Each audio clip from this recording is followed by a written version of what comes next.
আসসালামু আলাইকুম ওয়া রাহমাতুল্লাহ। 10 মিনিট মাদ্রাসায় আপনাকে স্বাগতম।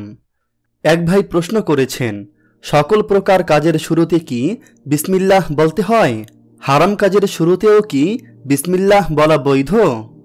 আলহামদুলিল্লাহ, সকল প্রকার দুনিয়াবি বৈধ কাজের শুরুতে বিসমিল্লাহ বলতে হয়।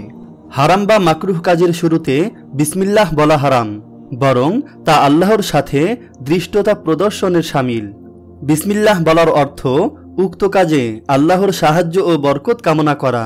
সুতরাং কেউ যদি আল্লাহর নিষিদ্ধ বা ঘৃণিত কাজে তার নিকট সাহায্য চায় বা বরকত কামনা করে, তাহলে তা আল্লাহর সাথে বেয়াদবি করা হলো। যখন বিসমিল্লাহ বলা মুস্তাহাব, টয়লেটে প্রবেশের পূর্বে বিসমিল্লাহি আল্লাহুম্মা ইন্নী আউযু বিকা মিনাল খুবসি ওয়াল খাবাইস।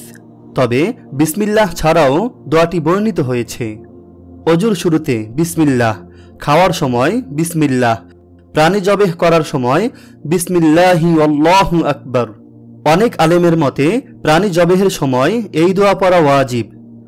স্ত্রী সহবাসের সময় ইবনু আব্বাস রাদিয়াল্লাহু তাআলা আনহু থেকে বর্ণিত হয়েছে, রাসূলুল্লাহ সাল্লাল্লাহু আলাইহি ওয়াসাল্লাম বলেন, তোমাদের কোনো ব্যক্তি যদি স্ত্রী সহবাসের সময় এই দোয়া পাঠ করে, বিসমিল্লাহি আল্লাহুম্মা জান্নিবনা শাইতানা ওয়া জান্নিবিশ শাইতানা মা রাযাকতানা, তবে তাদের জন্য যদি কোনো সন্তান নির্ধারিত হয়ে থাকে, তাহলে শয়তান কখনোই তার কোনো ক্ষতি করতে পারবে না।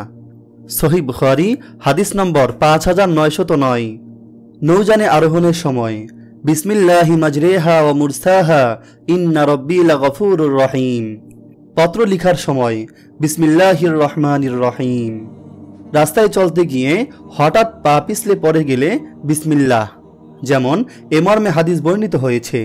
আবু মুলাইহ থেকে বর্ণিত, তিনি জৈনক সাহাবী থেকে বর্ণনা করেন, তিনি বলেন, আমি একদা নবী করিম সাল্লাল্লাহু আলাইহি ওয়াসাল্লামের সাথে তার আরোহীর পিছনে বসা ছিলাম। এমন সময় আরোহীটি পা ফসকে পড়ে গেল। তখন আমি বললাম, শয়তান ধ্বংস হোক। নবী করিম সাল্লাল্লাহু আলাইহি ওয়াসাল্লাম বললেন, শয়তান ধ্বংস হোক এরূপ বলো না, কেননা এতে সে নিজেকে খুব বড় মনে করে, এমনকি ঘরের মতো হয়ে যায় এবং বলে, আমার নিজ শক্তি দ্বারা এ কাজ করেছি। বরং এরূপ মুহূর্তে বলবে বিসমিল্লাহ। এতে সে অতি ক্ষুদ্র হয়ে যায়, এমনকি মাছি সদৃশ্য হয়ে যায়। আবু দাউদ হাদিস নম্বর 4330। সূরা তাওবা ছাড়া যে কোনো সূরা পড়ার শুরুতে বিসমিল্লাহির রহমানির রহিম। মসজিদে প্রবেশের সময় বিসমিল্লাহি ওয়াসসালাতু ওয়াসসালামু আলা রাসূলিল্লাহ আল্লাহুম্মা ইফতাহলি আবওয়াবা রাহমাতিক। মসজিদ থেকে বের হওয়ার সময় বিসমিল্লাহি ওয়াসসালাতু ওয়াসসালামু আলা রাসূলিল্লাহ আল্লাহুম্মা ইন্নী আসআলুকা মিন ফাদলিক। এছাড়াও দুনিয়াবি যে কোনো বৈধ কাজের শুরুতে বিসমিল্লাহ বলতে হয়। আল্লাহ তাআলা আমাদের সবাইকে এই ভিডিওর উপর আমল করার তৌফিক দান করুক, আমিন। আপনি যদি এরকম ভিডিও আরও পেতে চান, তাহলে এই চ্যানেলটি সাবস্ক্রাইব করে পাশে রাখা বেল আইকনটি অন করে দিন। জাযাকাল্লাহ।